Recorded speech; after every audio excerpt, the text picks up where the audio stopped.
Hey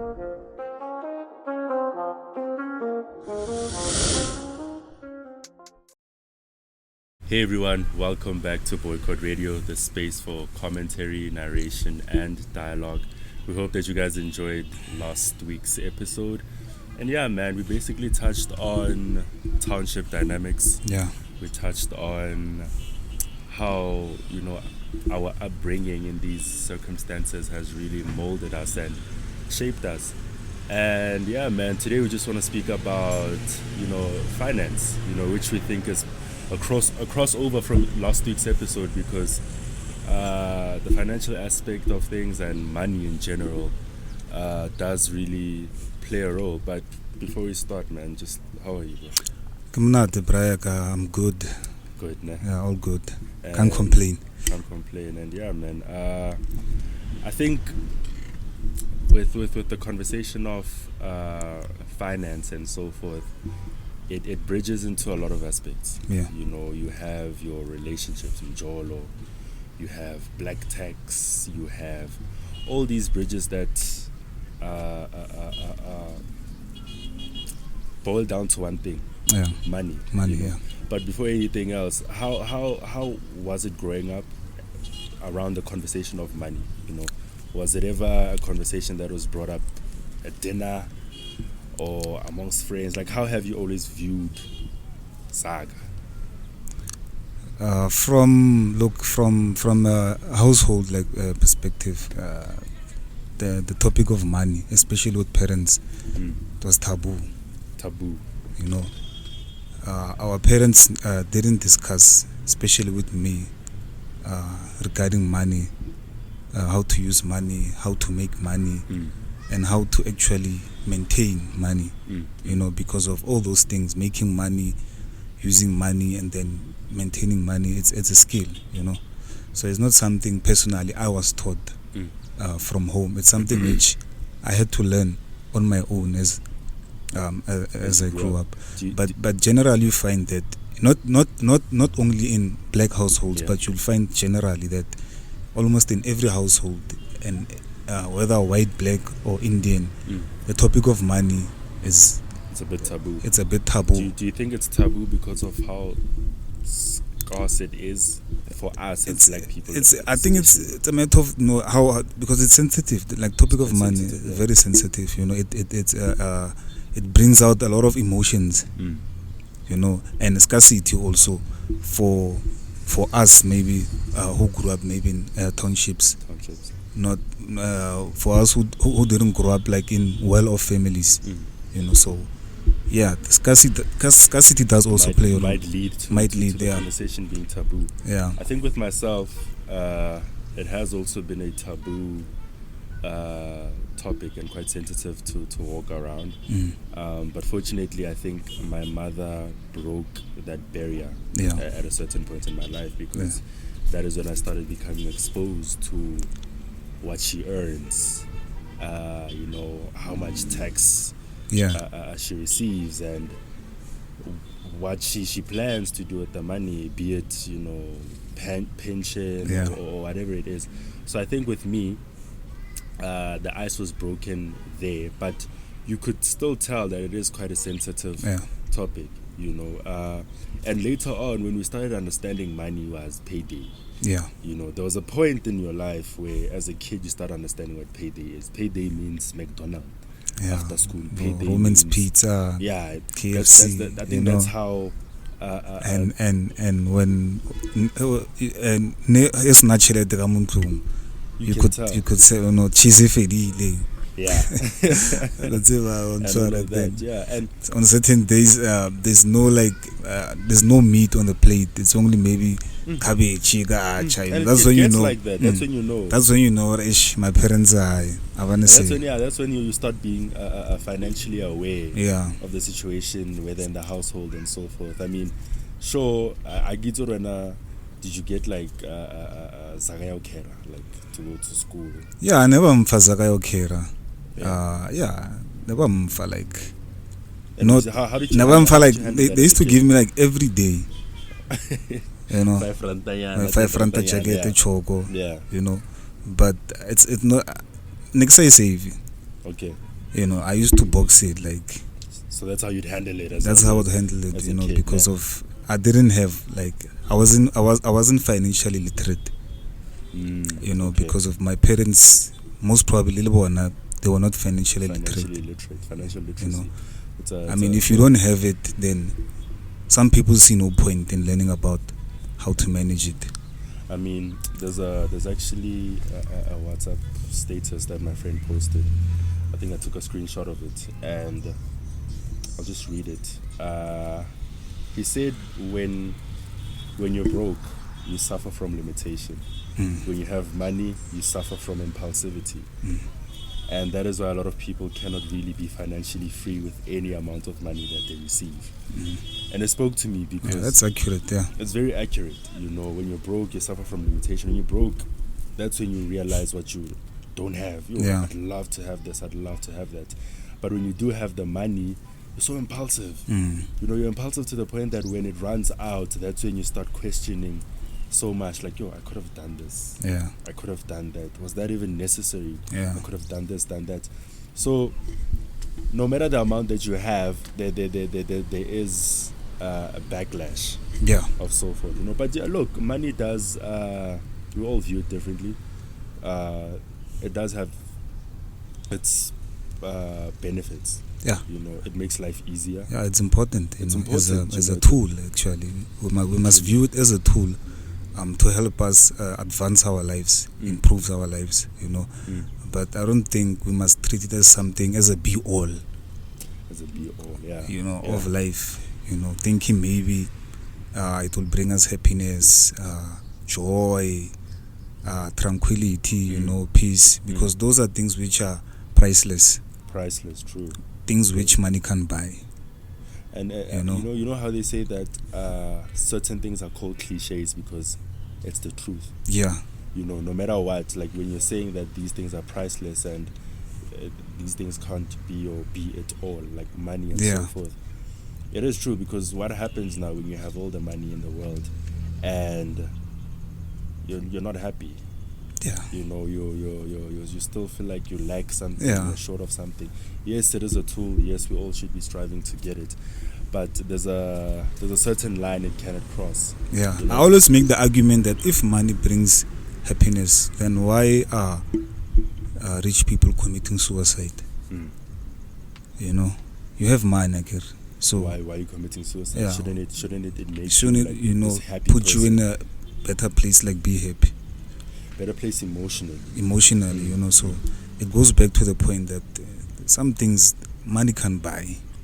You know, there are some things money can buy, and we just have to accept that. That's the reality of how everything is. Yeah. I mean, one of the episodes that we had way back in the days, I think this was like 2021, which was still on audio, was hustle culture. You know, we had that episode, and we were basically speaking about how, hustle culture, we can define it as literally working towards money and until burning out. Yeah. You know, and like you said, you know, it's a tool that we all need and we can all utilize, but to what extent, to what degree, you know?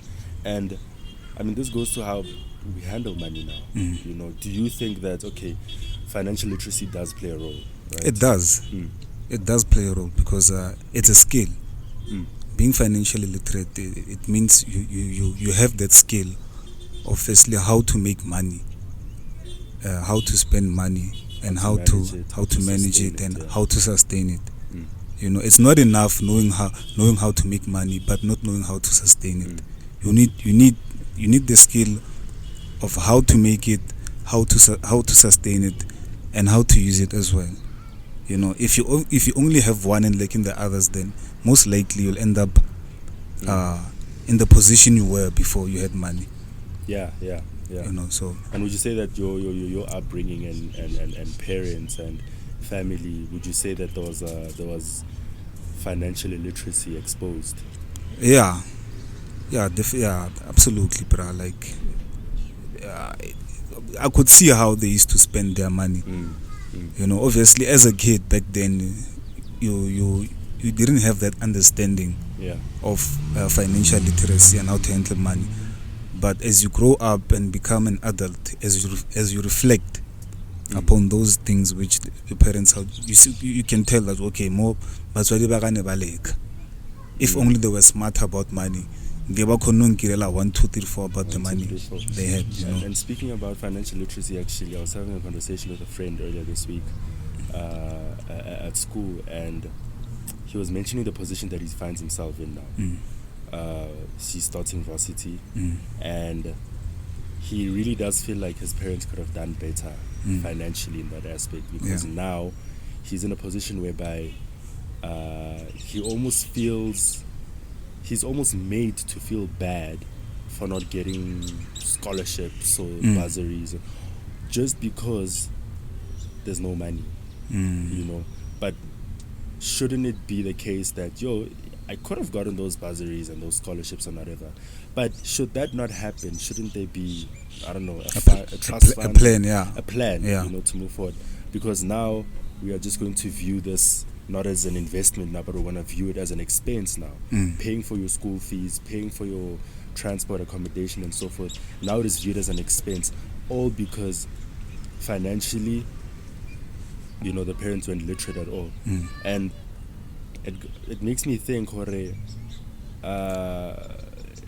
can this become habitual? Can one repeat the same mistakes that the parent did? Yeah, most likely. I think we do repeat the same mistakes which our parents did about money, in terms of not being smart with money and all that.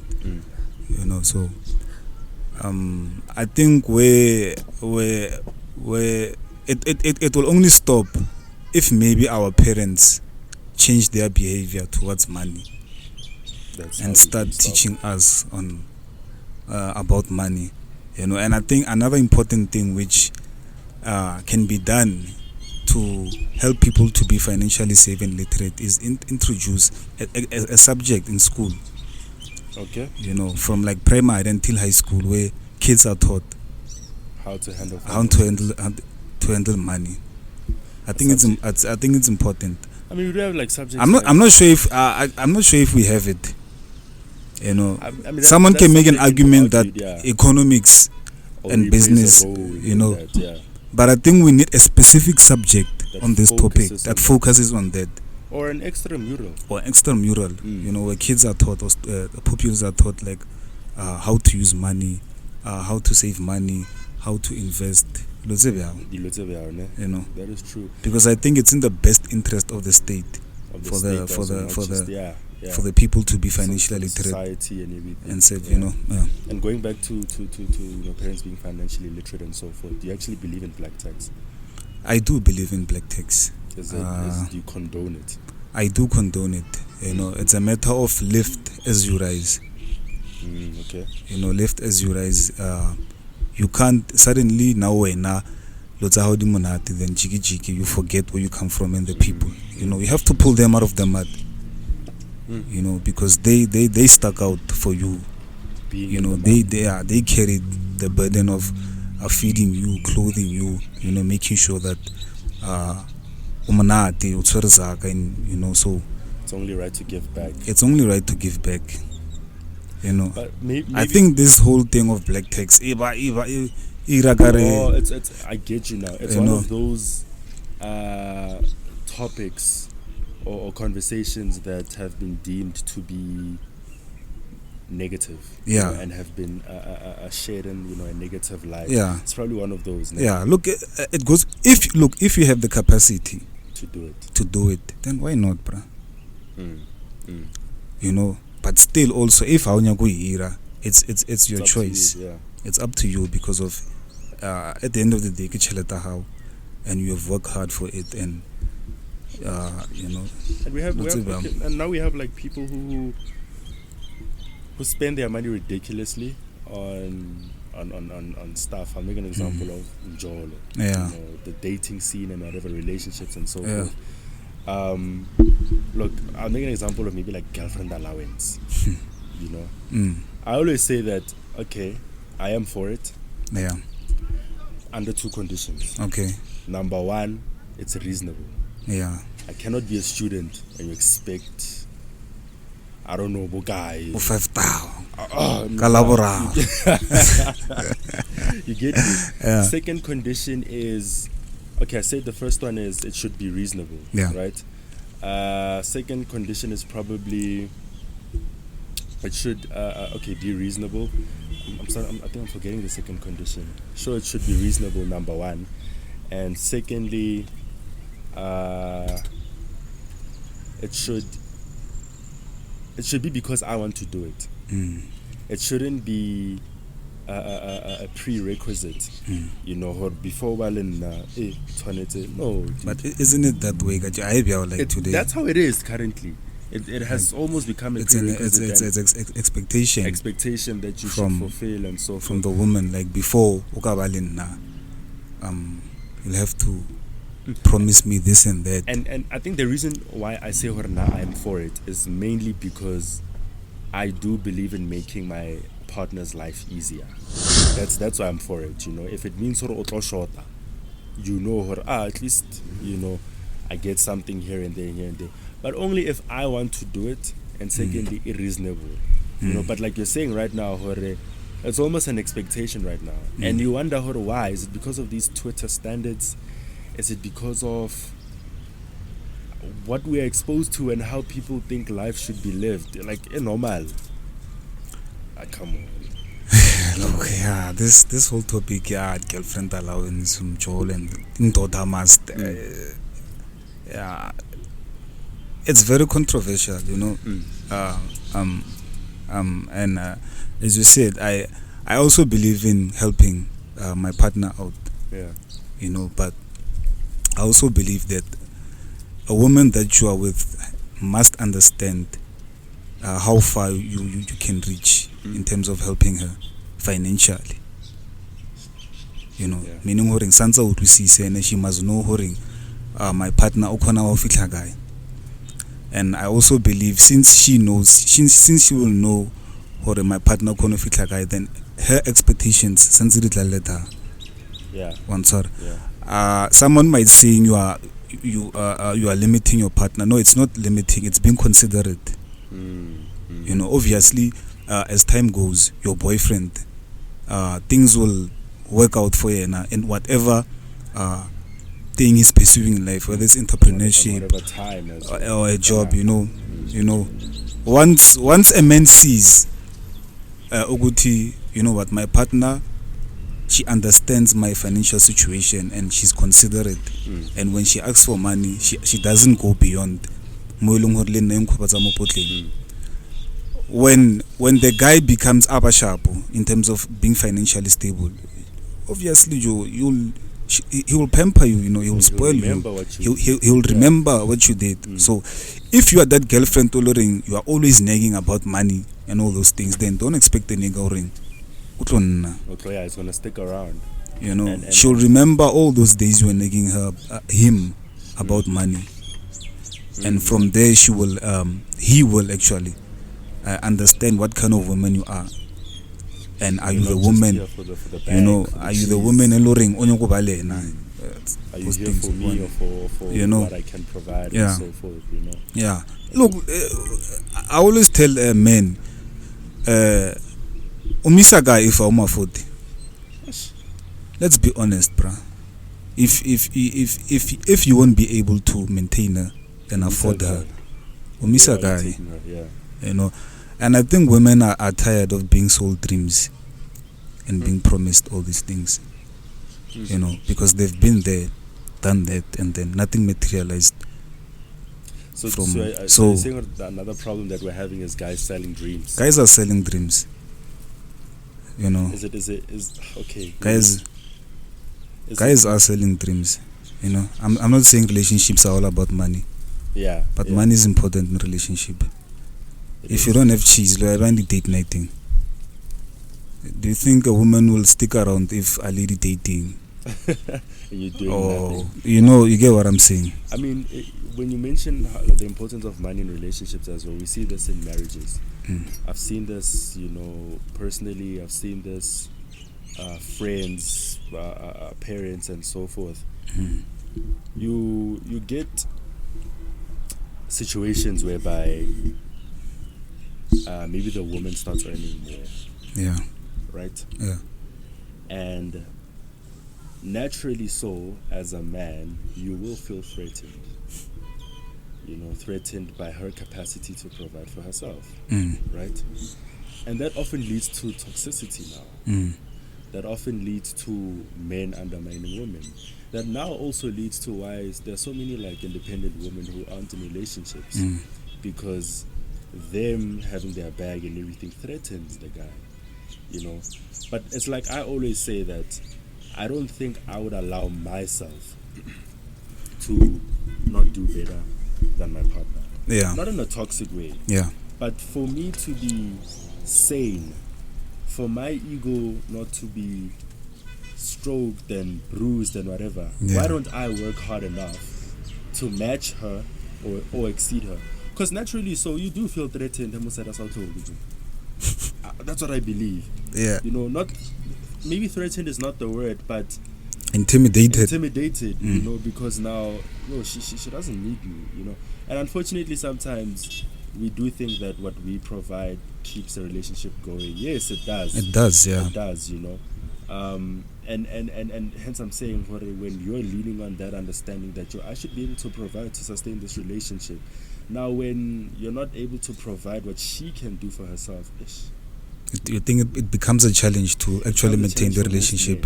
Yeah, it becomes a challenge for most men. That's why we find men who are very. But toxic. I'm trying to think like what's so intimidating about an independent woman?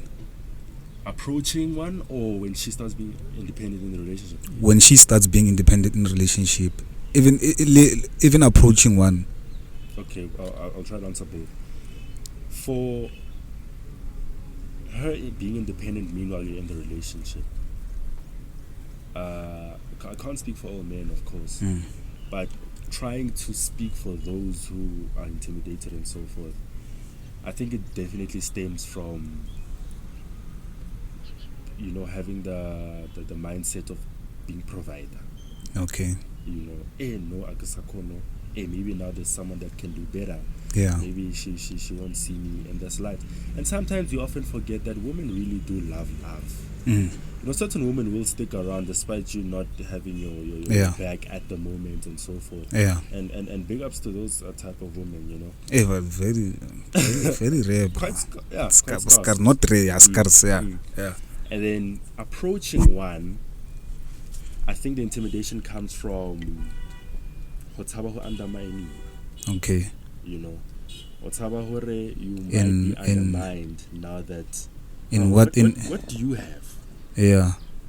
Look, I have my apartment, I have my car, I have Atototoate, and sure, you have your 9 to 5 and whatever, but you still live with your mom. You still. So it's those things that usually hinder guys from. It's an ego thing more than anything. Sometimes it's not even about the financials, but it's this equation that equals to ego. So finance, that equals ego. Either the ego will be here or ego will be, Yeah. So I think it's more than anything is that, you're not scared that she has more money than you. You're not scared that she can do this and do that for herself. You're just scared of being undermined. Yeah. That's just how I think. Where I think the intimidation comes from. Look, now if my wife or partner becomes has more cheese than me in a relationship, meaning I'll take care of the basic stuff. Okay. Paying the house, paying the kids' school fees, paying rent, and buying groceries. Yeah. Those are like the main things which keeps a household going. The expense of her cosmetics, I don't think it's something Lauren she will want me to cover. But that's the thing. That's how you view it. So I don't think. Look, obviously, you can't approach a woman if you yourself you don't have some financial backup or financial muscle. Before you approach an independent woman, I think you also, even if you don't have more money than her, but you must have something like going on for you, like for you, so that you can provide. You know, you can provide because of, I mean, what's providing? It's shelter. Wrong or right? Shelter. Yeah. Can you clothe her? Can you feed her? Can you afford to buy her a means of transport? If you have that kind of cheese, I don't see a reason why you should not approach an independent woman, because you can provide the basics. Do you? Do you eat in the house? Yes. Does she bath? What's up? Does she have a car? She does. So where is the problem? I can't patala LV. I can't raga LV or a Gucci bag. Come on now. Do you think that's where the age dynamic also comes in? And the reason I say so is because we find that most relationships that do work are those whereby the guy's older and the girl young. I'll make an example. Yeah. Graduate, get your degree, start getting a job and so forth. You're 25, 26. Yeah. Ne? And you're with someone who's maybe 22, 21. Yeah. As a guy, that works for you because what you can provide is sufficient for her. Okay. Compared to being with a 22-year-old, we're not only 22, you're student, and then there's someone else who can clothe her and do those things. She'll obviously gravitate towards that. Yeah. So I think that's also where the age dynamic comes in. It does, yeah. It does, yeah. The older you are as a guy, you're most likely able to stand on both your feet, and what you can provide will be sufficient for her, yeah. For her, in that particular time. At that particular time, you know, until she gets her stuff, and then we were good. That's it, you know. But now it's also this thing of, if you are age mates now, she's probably way ahead now in terms of what she thinks she needs. Women are always way ahead than men. Like the women's growth, in terms in many aspects, they are way ahead of men. Yeah, they mature more quickly than us. You know, for some reason, I don't know if maybe. That's true. And hence I'm saying the whole age dynamic, because when she's ahead, she knows what she needs. She knows the basic things that she needs. She knows she wants a guy who has who can provide shelter and so forth. Yeah. So why not gravitate towards that compared to Malamban, yes, he might have something going on for him and he will obviously reach those heights. But I mean, are you gonna wait? I don't think women in our time or era have that patience to wait compared to our parents. Our parents, they used to stick to each other, my brother. You get what I'm saying? Through trials and tribulations, whether you are unemployed, employed, I'm sticking by you. Let's kill me, brother. You get what I'm saying? Yeah. You know, so those kind of women are very scarce nowadays.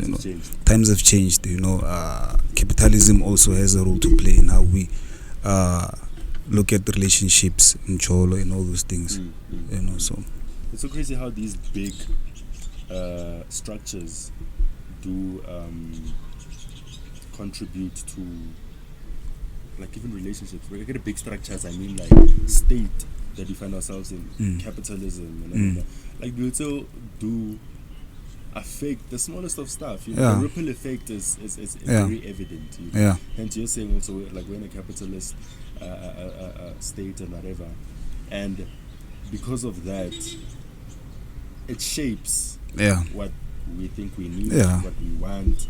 So it's crazy how I'm saying, all these big things that hover over us, that cloud us, like the economic state and so forth, also infiltrate into relationships. It does, be it family or whatever, because financially as well you find that it breaks families apart. And people place more value in you based on how much money you have, and the kind of things you own, the cars, the house, the clothes. That's. I mean, there was this chat, they respect. People respect you based on that in today's time. That, and it's evident even amongst guys. Now you find your age mates calling you Grot man just because you have money. Yeah, you know. We did everything together, but not Man, yeah. Man, yeah. I am man just because I have you. It's crazy. It's crazy, and it's sad at the same time. Yeah. You know, it's sad at the same time because, I mean, I like making an example of how money really like affected my friendships. High school, we had, and this is the first time I might like saying this publicly or not, even some of my homies are probably watching this. And I remember high school when, you know, a lot of us were having things going on for ourselves, financially, side hustles and so forth. As my G, a large group, a large group of friends. The whole school knew us as the group A, you know.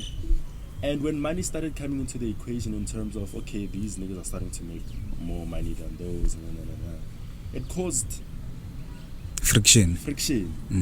You know, and I always say that the reason why it caused friction is because some of the niggas that started making money earlier weren't actually the ones with the leadership mindsets. You know, those weren't the guys that would pick you up and say, "Hey Joe, this is how you make this money. This is how you do this. This is how you do that." You know, unfortunately, it wasn't those guys. You know, and it started causing a lot of friction amongst the friendships that I had.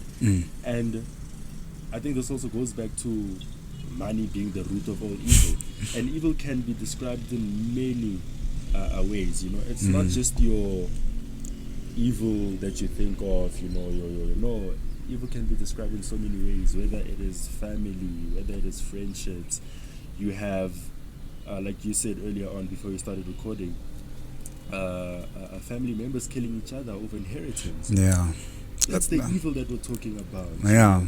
And I think money is neutral.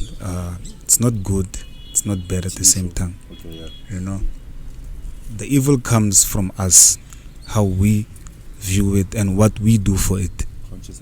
Conscious minds. You know, because it's just a tool. You know, literally. It's like a utensil, a knife. A knife can kill, but at the same time it can cut bread, it can cut meat, it's really and all those things. So it depends on how people view it and how people like to use it and all share, that. And like and comment on our videos, and catch you on the next episode.